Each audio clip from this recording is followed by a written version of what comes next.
大家好，惺惺相惜又同大家見面啦。今個星期我哋繼續用塔羅一齊分析下中年好聲音4嘅參賽者嘅。TVB 藝人賽區呢，就係今次中4呢一輯呢先至加落去嘅新賽區嚟嘅，咁所以呢，就會比較特別處理啊，因為怕啲藝人呢係俾評審認到啦，俾觀眾認到啦，有個先入為主，可能變咗嗰個評分啊各樣嘢會有偏差，咁所以個個呢就會有一個特別嘅身份，就係一個動物嘅身份啦。咁佢哋呢就每個人都會有一個動物名啦，另外亦都會有一個動物嘅頭套嘅，咁佢呢個頭套呢就會一直係帶到佢哋，除非就係被篩出局嗰下，先至會除低，跟住就揭曉身份嘅。咁變咗我哋會好緊張啊！今次除咗我哋要聽佢哋啲歌，睇下究竟佢哋攞到幾多盞燈，究竟係進唔進到級之餘，我哋亦都會喺度不停估究竟呢一個係邊一個呢？唐伯虎咁佢一出嚟呢，嗰個身形啊各樣嘢呢，我自己就覺得個直覺係蔡國威嘅，佢開聲把聲都似嘅。雖然有人就話係有可能係黃建東嘅，因為黃建東好多時逢親呢啲 show 呢都會參加嘅。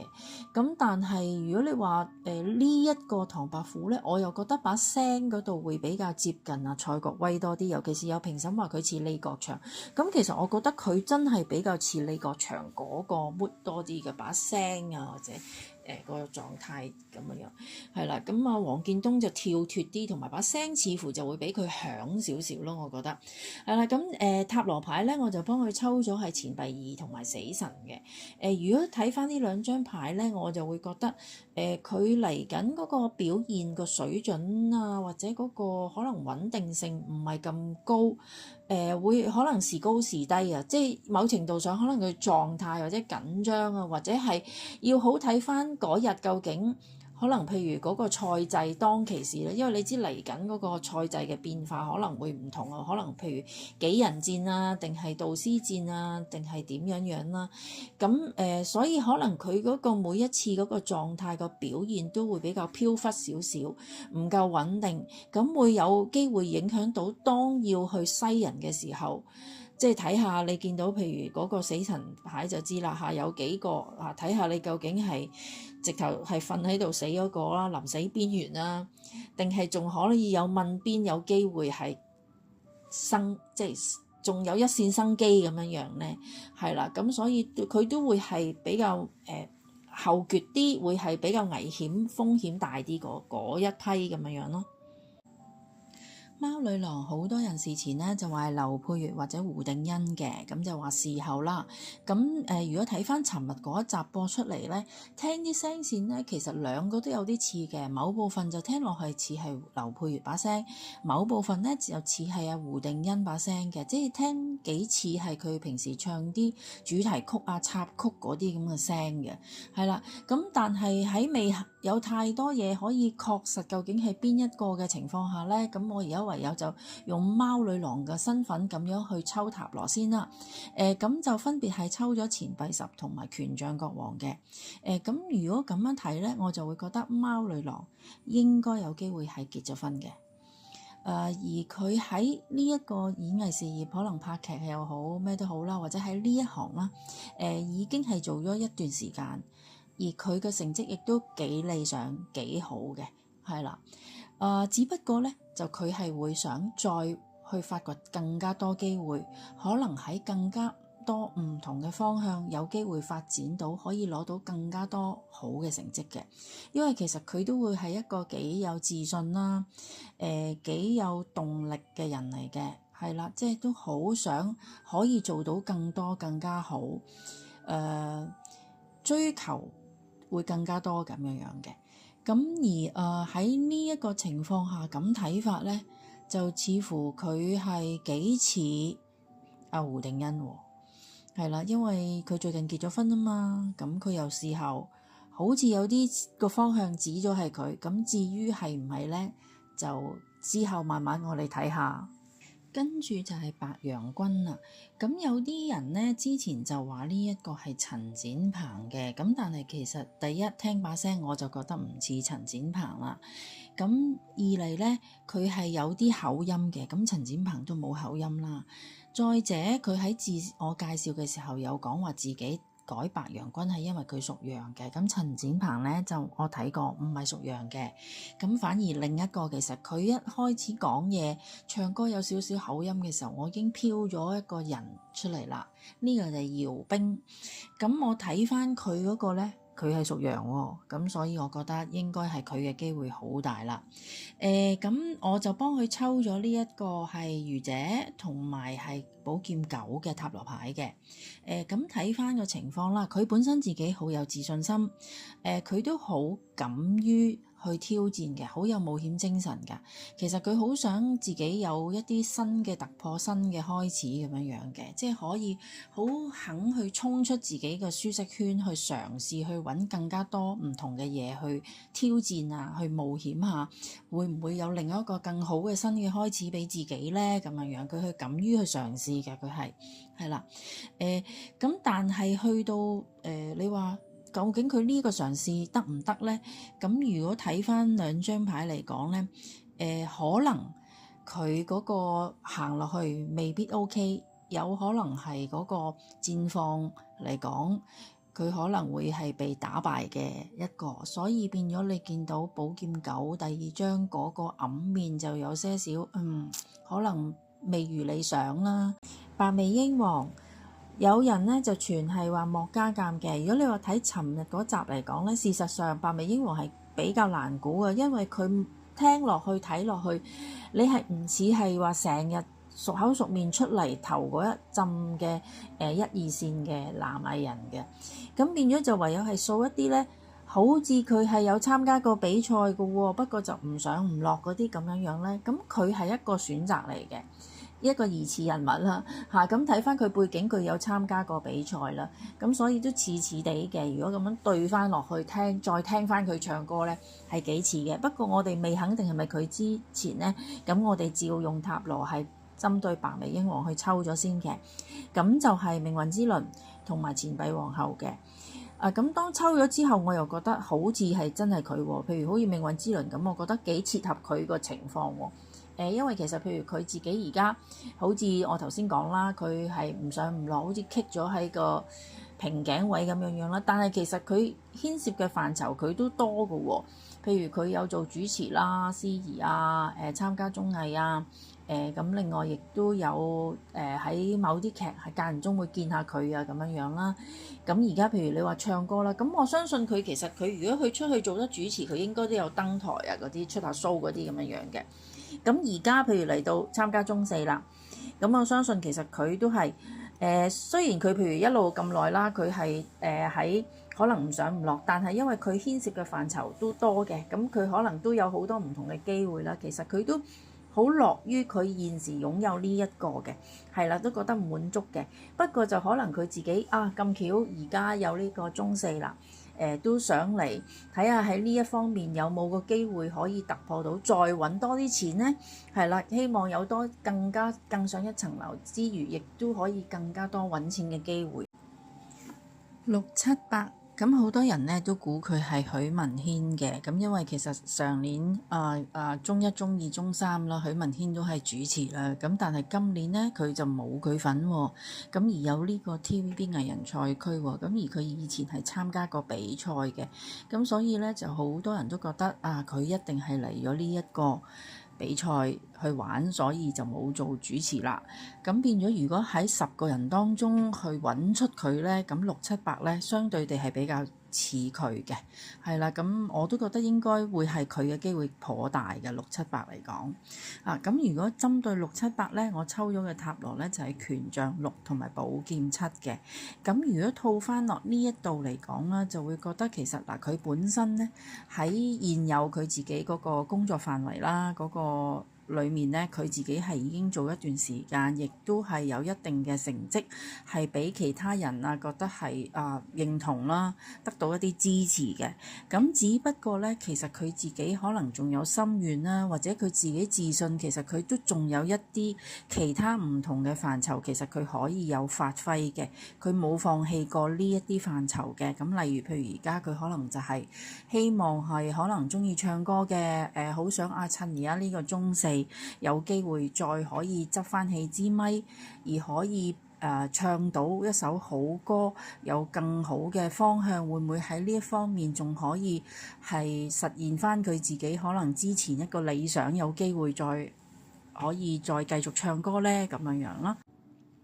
好，獅子王啦，咁尋日嗰集未出街之前呢，好多聲音都話呢係阿羅天宇嚟嘅。咁尋日到佢正式出場啦，嗰件 Deep V 衫睇到佢基本上個身形高度呢都似係羅天宇嘅。到佢開聲啦，咁佢嗰個演繹方式啊，同埋個聲線都好易認啊。之前佢同阿谷亞薇呢試過合唱哭牆啦，咁其實我自己都聽好多次呢個版本嘅。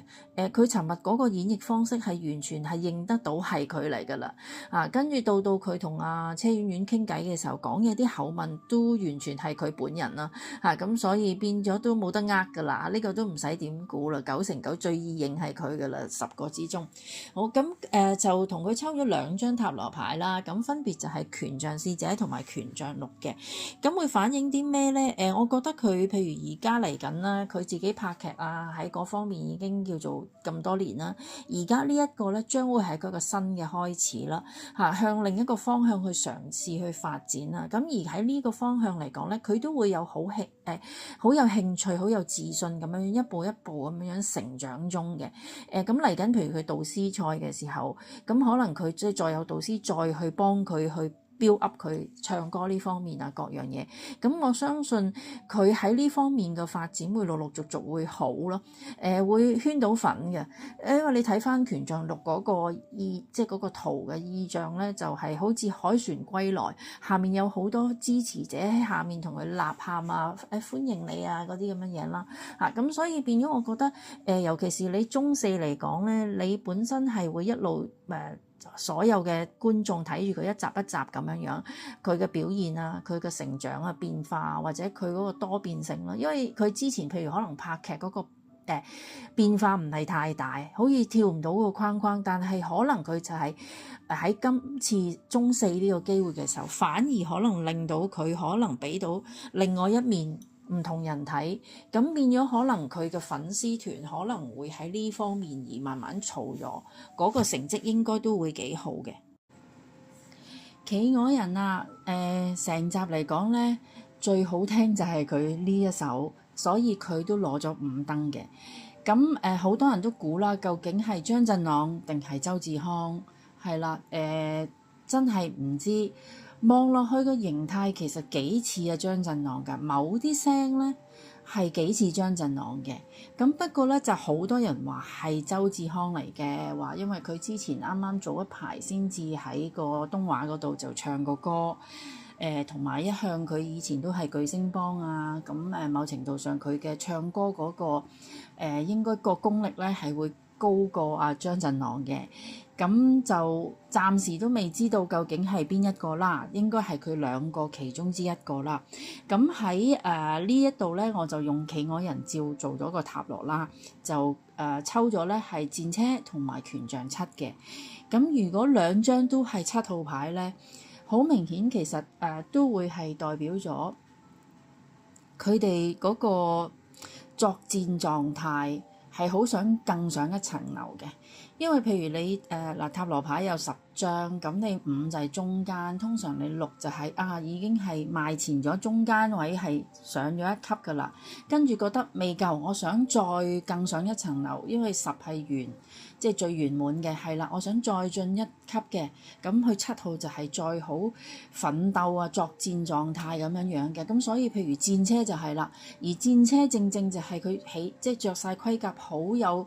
戰鬥心咁樣想向前行。不過佢前面係有2個方向嘅，咁亦都符合譬如佢哋而家可能佢喺可能拍劇拍電影唔定啦，即係總之譬如佢喺而家嗰個範疇都有啲成績，佢好想再雙線去發展，而去兩邊一齊去努力，去可以打得好啲個基礎，可以再攞更加好嘅成績咁樣樣咯。而佢哋嗰個信念係好強嘅。嚟到最後一個樹熊公子啦。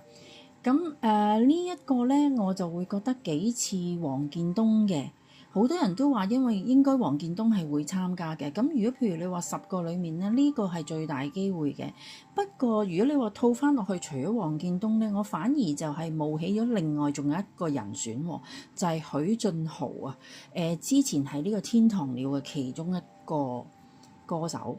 咁佢最近都係前一排喺 TVB 都拍咗某啲劇啦，都幾受注意嘅。咁我覺得呢一個都有可能，因為睇個身形個高度啊，各樣嘢都有少少似，因為佢唱完歌之後企埋咗去啊遠遠嗰度咧，都幾高喎，高過車婉婉喎。係啊，咁我印象許晉豪都頗高嘅。係啊，咁我覺得兩個都有機會嘅。咁而我抽咗嘅塔羅呢，就係權杖9同埋錢幣1嘅。咁佢呢一直都係可能喺音樂呢方面呢，佢都好努力，好想做到一啲成績嘅。話唔定成日參加比賽啦，話唔定係去即係自薦啊，或者去拍門啊，嘗試好多機會，希望可以喺呢一方面去發展啦。咁雖然可能佢跌跌撞撞都未如理想去到佢嘅目標，咁但係佢都會屢敗屢戰，希望可以有一日得到咁樣樣嘅。咁而喺今次中四嚟講呢，可能佢都未必係攞到可能好頭嗰啲名次嘅。咁但係因為中年好聲音嗰個曝光率都大嘅，咁你經過一段時間嘅比賽呢，某程度上佢係會有一個新嘅開始。可能喺 TVB 裡面嘅發展啊，各樣嘢啊，或者唱歌或者出 show 嘅機會係會多咗嘅。咁講咗頭先嗰8個啦，咁另外其實就仲有2個咧，就係被淘汰咗嘅。咁一個咧就係直接淘汰咗嘅，就係熊貓寶寶。咁佢咧就係葉海茵，佢就只係得1燈嘅啫。咁其實咧，佢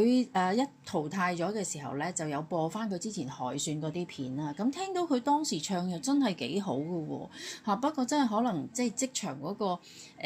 狀態問題啦，緊張啊，所以變咗發揮唔到個水準，就差咗，就其他評判就冇咁燈，咁就可惜啲咯，即時淘汰咗。咁而另外一個咧係尋晚被淘汰嘅咧，就係有馬騮精嘅，咁佢就係婉兒，其實佢有2盞燈嘅，係啦，只不過就去到最後嘅時候咧，因為要開始喺4個區裡面就開始篩淨係25個嘅，咁佢喺 TVB 藝人區裡面咧就係被篩走嘅其中一個啦。咁睇翻佢最後公佈嗰個人名表咧，入25強嘅咧